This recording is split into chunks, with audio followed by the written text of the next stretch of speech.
Hey, what's going on, y'all? It's your boy Joseph. So when we think about insurance policies or warranties, we think of something that can help us when things go wrong. And in those moments, we are thankful that we have those safeguards to help us in a time of need. But what if I were to tell you that there are tangible products that you can buy that can replicate that same effect? And even more so, products that can be used almost immediately, which will eventually, in time, pay its initial investment many times over.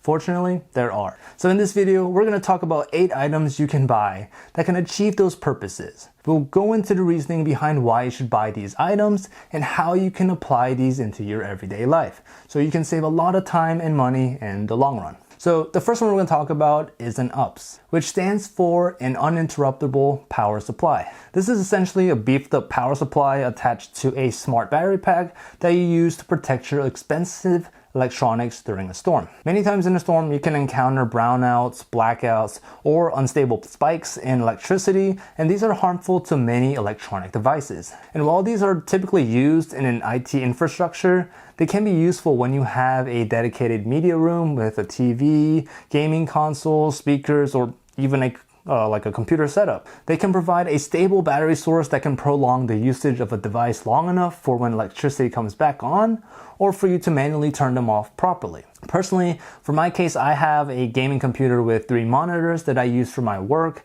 editing, and to play games. But I have this tendency of leaving it on for long periods of time, which makes it highly susceptible to electricity-related issues. But what makes an UPS excellent is that some brands have their own proprietary software that allows you to shut down your computer when it reaches a certain battery charge, which helps to properly turn off your computer, even if you're out of the house. These UPS can be purchased for a variety of situations with different voltage requirements and can cost as cheap as $30 or $40. And with a price that low, that can really offset having to pay for new devices that can cost significantly more than that amount. So the second item we're going to talk about is a heating blanket. During the cold seasons, we tend to use the central heating system to raise the temperature of our apartment or house, but a lot of times they're not very efficient and can be quite costly. Now, there's a lot of variables on how much heating actually costs on a monthly basis due to there being multiple types of heating systems like electricity, gas, wood, etc. And then you have to take into consideration how big the apartment or house is. So for the sake of argument, let's just say that it costs you anywhere from $50 to $200 a month for heating. Most heating blankets might consume about 100 to 400 watts, and based on the internet, the average cost of electricity per kilowatt hour is 13 cents. Based on that information, if you were to use a heating blanket that uses 200 watts for 20 hours a day, it would cost you a little over $15 a month in utility costs, which is a huge amount of savings no matter how you see it.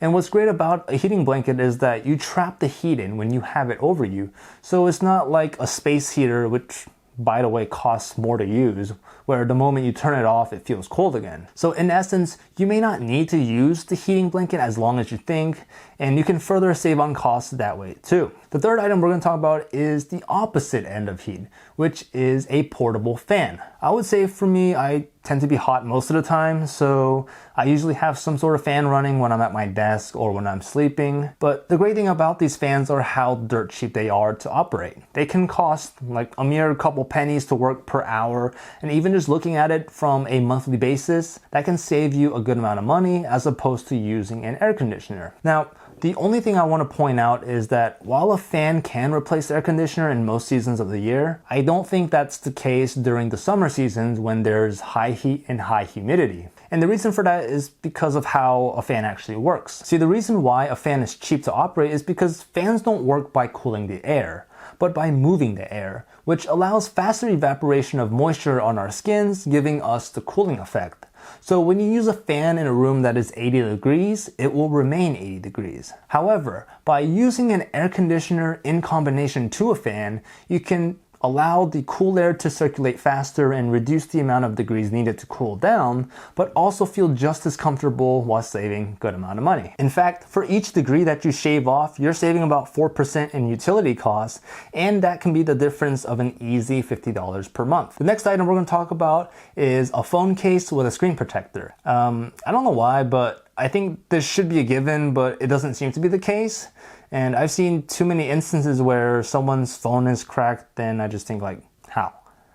I don't know, maybe it's just me, but every time I buy a new phone, I always buy a case almost immediately afterwards. I mean, especially since new phones nowadays can cost as much as rent, I don't see why investing into a cheap $30 case wouldn't be a high priority. And as technology continues to improve and phones continue to get thinner, they have a higher chance of getting damaged when it comes into contact with any hard surface. I mean, it's not like the old days when you would carry an indestructible paperweight that had like a built-in case in itself. But if it means anything, I think by having a case, it can help to retain the value of your phone when it comes time to upgrade and you decide to sell it later on. The next item we're going to talk about are going to be tools, but more so leaning towards basic car maintenance tools. I think it's in everyone's interest to perform car maintenance on their own cars to save big money. Most basic cars are pretty easy to maintain, and depending on the brand, parts can be found in wide availability at local stores for a cheap price. An added bonus to this is that many of the key car components can be found in convenient locations in the car, so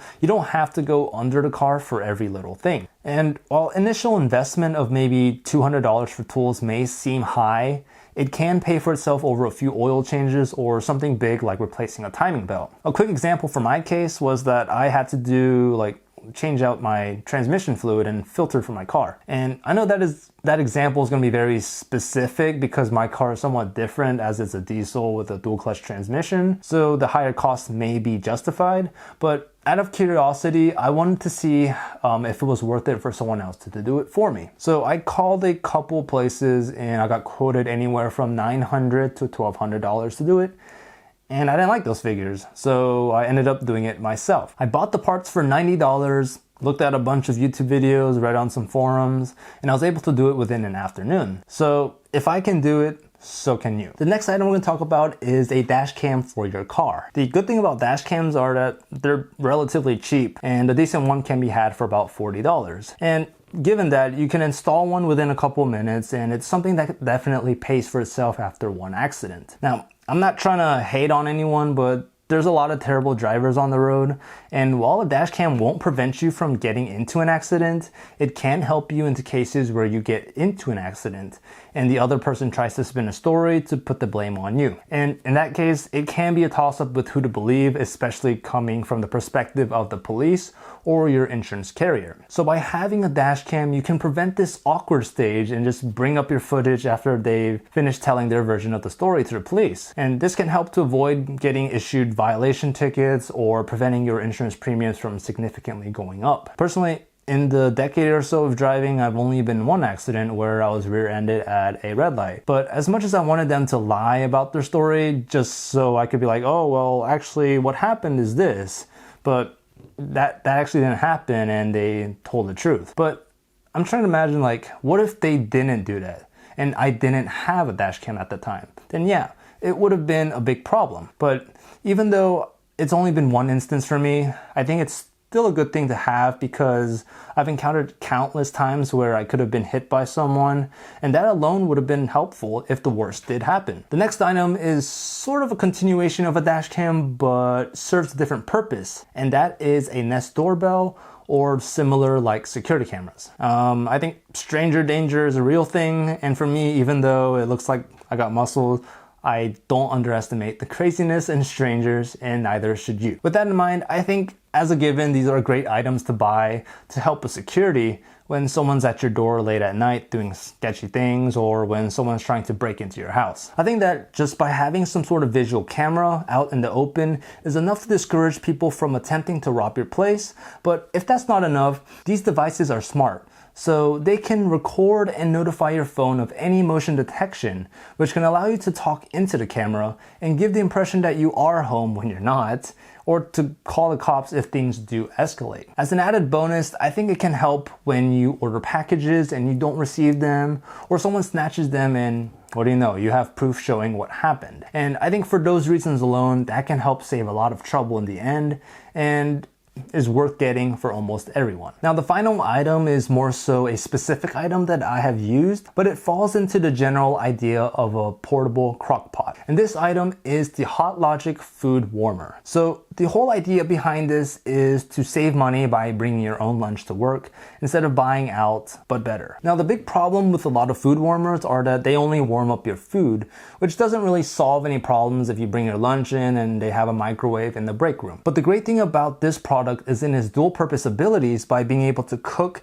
and warm foods at the same time. So if you're lazy like me, you can just put in frozen veggies, raw chicken, and some pre-cooked rice, and you got yourself a decent and nutritious meal that'll be ready by lunchtime. And when we look at it from a cost savings basis, not only do we save on money, but also time and gas spent, because lunchtime is pretty much a mini rush hour from everyone trying to get food, and that can cut into your ability to thoroughly enjoy your lunch break. So there you guys have it, the 8 items you can buy that can make you money in the long run. Thank you guys for watching this video. If you thought this video was interesting or helpful, drop a like down below and consider subscribing to see more videos like this in the future.